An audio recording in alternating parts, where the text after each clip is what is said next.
it's just really, really something I can't really describe. You kind of have to experience it for yourself. And there's some arcades that still are really big, you know, like Sunnyvale, the Golflands, Round 1 Arcade in Los Angeles is a really big one and stuff like that.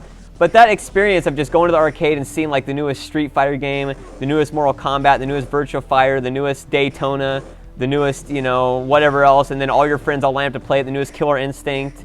You know, I remember when Killer Instinct 2 came out, there was a line at the arcade in my mall out the door of the arcade.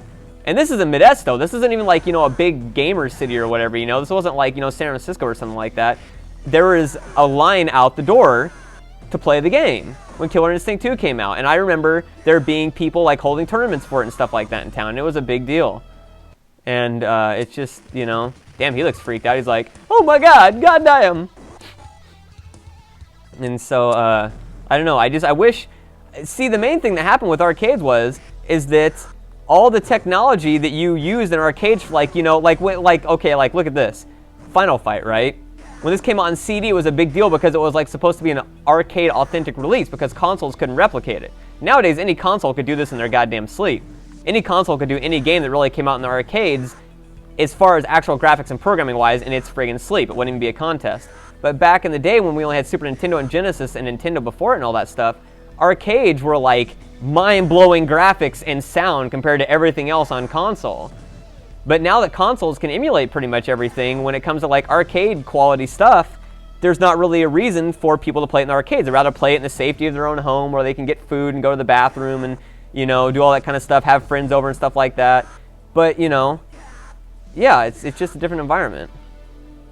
And you can't really do that anymore, you know. But arcades still thrive in some places because of the big three is what I like to call them. Actually, I should say the big four, but the big three as far as actual, you know, like gameplay goes, as far as it actually being a game and a video game, is racing games, rhythm games, and fighting games. Those are still the big three as far as I can tell, because rhythm games, you know, not many people have a $3,000 DDR mat at home or a setup for pop music or for Drum Mania or Guitar Freaks or Paradise or anything else like that, you know, right? You can't really get that at home. You can buy it. Of course you can buy, you know, a DTX press kit. You can buy the Paradise controller, DDR mat, but not many people can afford that. And even then, you don't get the arcade experience, you know, of like the really big speakers and all other shit unless you're fucking rich or you just own the arcade machine yourself. And then racing games, same thing. You know, that big ass cabinet with the wheel and, you know, the gears and everything that you have to shift through. It's like you can buy the controllers, but you can't really, you know, do it the same as you could in an arcade with the huge, well, you can do widescreen too, but you get what I'm getting at. You get what I'm getting at. You know, it's different. And, what else? Fighting games are still prevalent in arcades for the very fact I mentioned, that you can actually play them against other people. And joysticks, and sometimes people can't afford joysticks and stuff like that, you know. And then of course there's tournaments that still go on in arcades and stuff like that aren't online. But even fighting games are starting to die out in arcades some outside of tournaments, you know. Like look at most tournaments nowadays. They're not played on arcade, they're played on consoles with controllers. Or played on consoles with joysticks, you know. Damn, that's a slow ass run.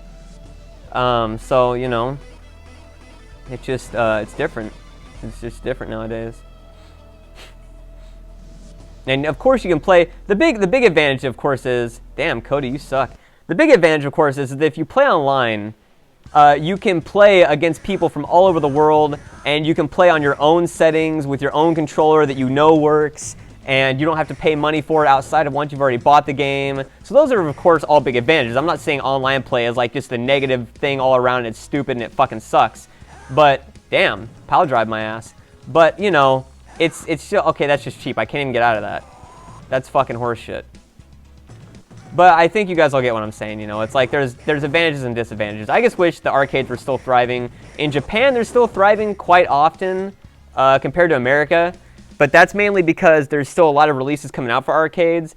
And the general culture of Japan allows it to be much more sociable and okay to go to arcades. Like, even back when arcades were in their heyday, it was still seen as, you know, man, what an asshole. It was still seen as, you know, kind of nerdy and stuff like that to go to arcades.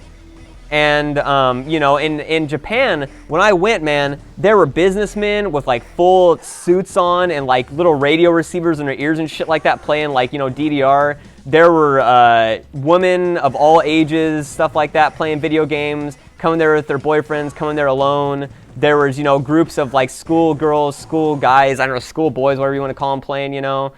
There was all sorts. There was old women, old men. There was entire families that would go to arcades and stuff like that and like play like really pro games and shit like that, play fighting games, all that stuff. And so that's why it's thrived there partially. The other reason why arcades have thrived so much in Japan is because it's sort of like a cyclic process where they've thrived so much that it encourages developers to make new arcade games. And because new arcade games get made that you can't play at home, the industry thrives and it just cycles. And a number of those games are actually card games, like, you know, the trading card games and stuff like that. You know, I'm sure that a lot of you have played and stuff like that. I played Magic the Gathering when I was a kid and I sucked at it. But anyways, I actually still have all the Magic the Gathering cards that I got, like unlimited edition, stuff like that. So if any of you want those, I've been trying to sell them for forever. But anyways, they have a lot of card games there where you can actually put the card down on a surface, a magnetic surface or whatever, and the card has magnetics on it. And then, wow, I actually ate his gum. That's kind of gross. But you can actually put them down on that magnetic surface, and then they register on the game visually. And when you do this, it's like you're actually, like, you know, like it visualizes on the game, and then you actually play a game with the cards.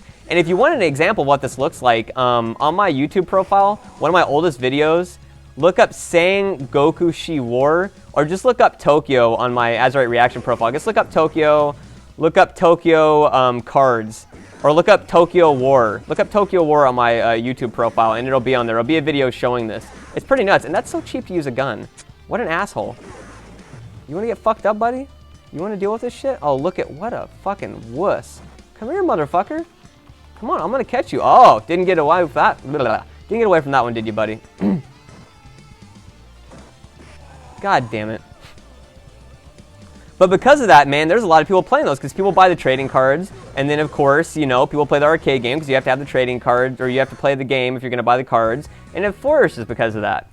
And then, of course, there's Mahjong games. Mahjong games are big time over there, man. There's people that were, like, watching people play Mahjong games where they're, like, big-ass crowds around, like, one guy playing it.